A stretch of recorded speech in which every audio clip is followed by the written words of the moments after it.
제47장.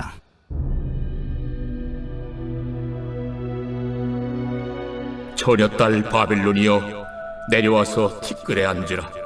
딸 갈대하여, 보좌가 없어졌으니 땅에 앉으라. 네가 다시는 곱고 아리답다 일컬음을 받지 못할 것임이라.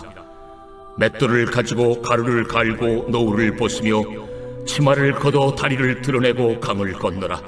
내 속살이 드러나고 내 부끄러운 것이 보일 것이라. 내가 보복하되 사람을 아끼지 아니하리라. 우리의 구원자는 그의 이름이 만군의 여호와 이스라엘의 거룩한 이시니라. 딸 갈대하여 잠잠히 앉으라. 흑암으로 들어가라.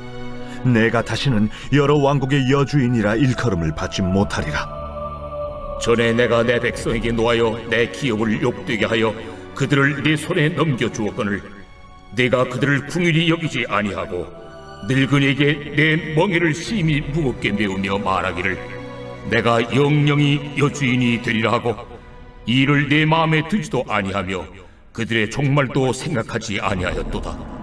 그러므로 사치하고 평안히 지내며 마음에 이르기를 나뿐이라 나 외에 다른 이가 없도다. 나는 과부로 지내지도 아니하며 자녀를 잃어버리는 일도 모르리라 하는 자여, 너는 이제 들을지어다. 한날에 갑자기 자녀를 잃으며 과부가 되는 이 두 가지 일이 내게 임할 것이라. 내가 무수한 주실과 많은 주문을 빌릴지라도 이 일이 온전히 내게 임하리라.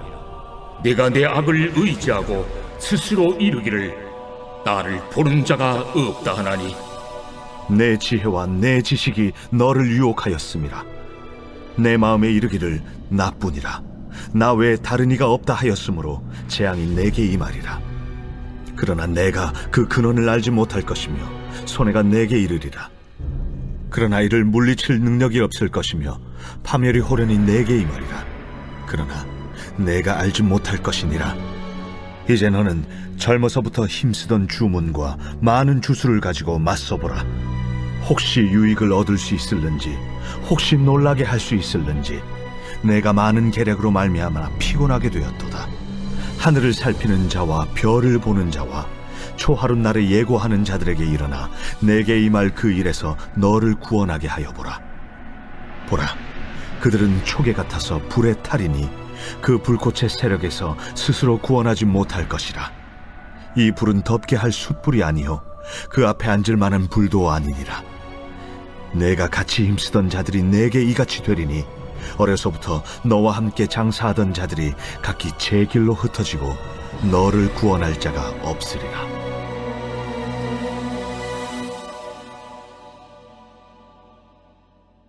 오늘 이사야 47장 말씀에서는 바벨론이 멸망한 이유에 대해 이사야 선지자는 자세히 설명해 주고 있습니다. 첫째, 잔인하고 포악했기 때문입니다. 6절 말씀입니다. 전에 내가 내 백성에게 노하여 내 기업을 욕되게 하여 그들을 내 손에 넘겨주었거늘 내가 그들을 긍휼히 여기지 아니하고 늙은이에게 내 멍에를 심히 무겁게 메우며. 바벨론 사람들은 다른 민족, 특히 하나님의 백성들에게 긍휼을 베풀지 않았습니다. 이스라엘을 공격하여 정복했을 때 그들을 욕되게 하고 늙은이에게조차 무거운 멍에를 메우는 잔인함을 보여주었습니다. 예수님은 비본질적인 것을 추구했던 바리새인들과 서기관들의 비판적이고 배타적인 모습에 대해서 지적하신 바 있습니다. 사실 하나님의 형상대로 지음받은 우리들에게 다른 것은 없어도 꼭 이것만큼은 있어야 하나님의 자녀가 성립될 수 있는 것은 바로 헤세드일 것입니다. 헤세드는 긍휼의 마음, 자비의 사랑, 그리고 희생적 사랑을 말합니다. 특별히 타인의 고통을 함께 나누는 것, 그래서 스스로 고통을 택하는 것, 이것이 헤세드입니다. 하나님의 형상 가운데 유독 빛나는 이 헤세드의 마음을 갖는 것은 어쩌면 당연한 것이고 감출 수 없는 인품이라고 말할 수 있을 것입니다. 우리를 온전하게 만들어주는 이 헤세드가 결여되어 있다면 이것을 기르는 것에 우리는 집중해야 될 것입니다. 예수님은 원수를 사랑하라고 말씀하셨고 이사야 선지자는 나의 성산에서는 해함도 없겠고 상함도 없으리라 선언한 바 있습니다. 이처럼 예수님과 이사야는 하나님 나라에서 사람의 인품이 놀라울 정도로 변화되리라 기대하고 있습니다. 둘째, 바벨론이 멸망한 이유는 교만했기 때문입니다. 7절 말씀입니다. 말하기를 내가 영영이 여주인이 되리라 하고 이 일을 내 마음에 두지도 아니하며 그들의 종말도 생각하지 아니하였도다. 세계 최강 대국을 이룬 바벨론은 천문학과 수학 등 그 당시에는 최첨단의 수준이었던 기술과 학문을 자랑하며 하나님의 존재를 부인했습니다.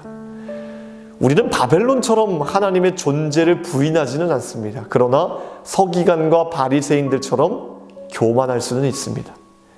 왜냐하면 영적 성장을 중요시하는 사람이 가질 수 있는 문제가 바로 교만이기 때문입니다.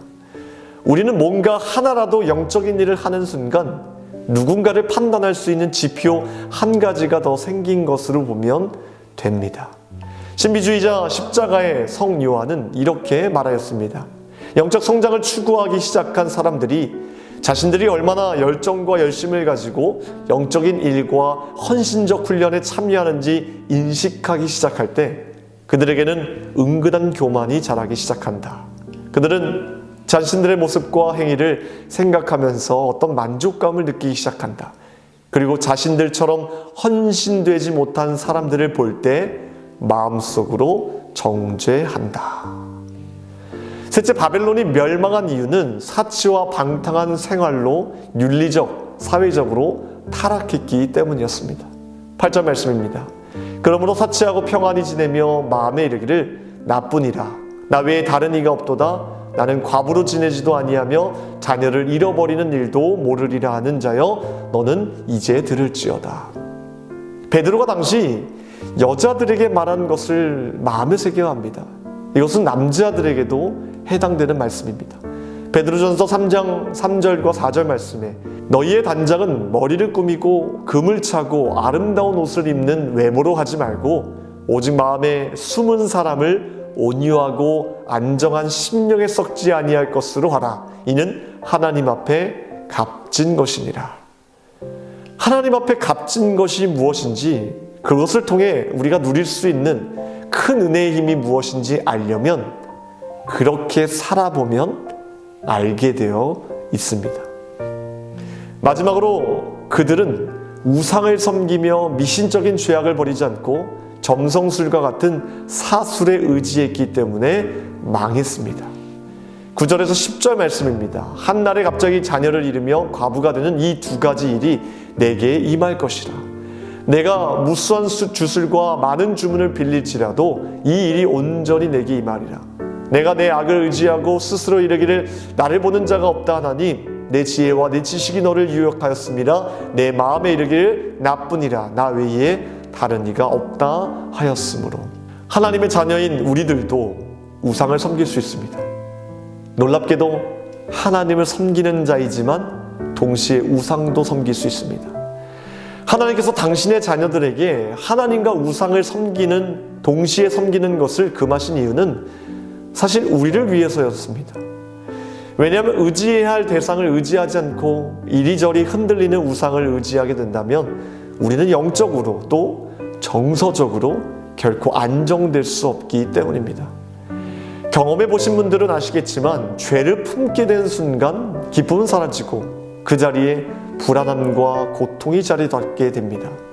그로 인해 하나님만을 의지했을 때 일어났던 것들, 즉 주변의 모든 좋은 것들을 받아들이며 하나님께서 오늘 베풀어 주신 식탁 앞에서도 기뻐하며 길에 핀 장미꽃을 보면서도 행복하며 나에게 일어난 작은 일에도 하나님의 놀라운 은혜를 발견했었던 그 모든 모습은 사라지고 그 자리에 대신 실체가 없는 불안 속에서 내 생각과 감정은 점점 나쁜 쪽으로 부정적인 것으로 흘러가게 되는 것입니다. 결국 하나님이 내 삶을 지배하는 능력 있는 삶, 기쁨의 삶이 아니라 내 감정이, 내 욕망이 지배하는 절망적인 삶이 되고 만다는 것입니다. 여러분, 이런 모습은 아직 젖을떼지 못한 어린아이들의 모습입니다. 그들은 욕망에 지배당하는 것이 당연합니다. 그래서 부모는 시시때때로 안 돼, 그것 원하면 잘못된 길로 가 라고 말해주므로 부모는 자녀의 의지를 훈련시키고 선한 것을 선택할 수 있는 힘을 길러줍니다. 성숙한 그리스도인들은 절대 내 감정이, 내 욕망이 지배하는 것을 보고만 있지 않습니다. 어떻게든 하나님과 연결된 의지와 하나님을 향한 사랑을 통해 그분이 내 삶을 지배하도록 노력합니다. 내 힘으로는 성공할 리 없지만 염려할 것이 없는 것이 하나님이 도와주시기 때문입니다. 그러나 이 모든 인간의 노력과 하나님의 역사를 가로막는 것이 있음을 기억합시다. 그것은 바로 내가 하나님을 떠나 우상을 섬길 때입니다. 요한복음 15장 5절 말씀을 기억하십시오. 나는 포도나무요 너희는 가지라. 그가 내 안에 내가 그 안에 거하면 사람이 열매를 많이 맺나니 나를 떠나서는 너희가 아무것도 할 수 없습니다. 아멘. 기도하겠습니다. 오늘 화요일 새벽에 함께 기도할 공동기도 제목은 코로나의 종식을 위해서 기도하겠습니다. 특별히 예배와 일상이 회복되게 하시고 코로나로부터 성도들의 건강을 지켜달라고 함께 기도하겠습니다. 기도하겠습니다. 하나님, 온전히 주님만을 의지하여서 나의 영적 또 나의 정서가 날마다 성숙되어 주님을 바라보게 하시고 불안과 염려 속에 살아가는 것이 아니라 날마다 하나님께서 허락하신 그 은혜를 발견해낼 줄 아는 귀한 주님의 자녀로 세워 주시옵소서. 코로나 종식을 위하여서 간절한 마음으로 기도합니다. 어려운 가운데 있지만 이 속에서도 하나님의 섭리와 계획하심이 있사오니 성도들의 건강을 책임져 주시고 회복시켜 주시옵소서. 우리의 믿음이 날마다 견고하여져서 주님을 바라보기에 조금 더 부족함이 없도록 주님 날마다 우리와 동행하여 주시옵소서. 세우신 교회와 하나님 주의 사자 목사님 늘 영육간의 강건함으로 지켜주시며 선포하시는 말씀마다 회복과 치유의 역사를 이루어 주시옵소서. 모든 것 감사드리며 우리를 원하신 예수 그리스도의 이름으로 기도하옵나이다. 아멘.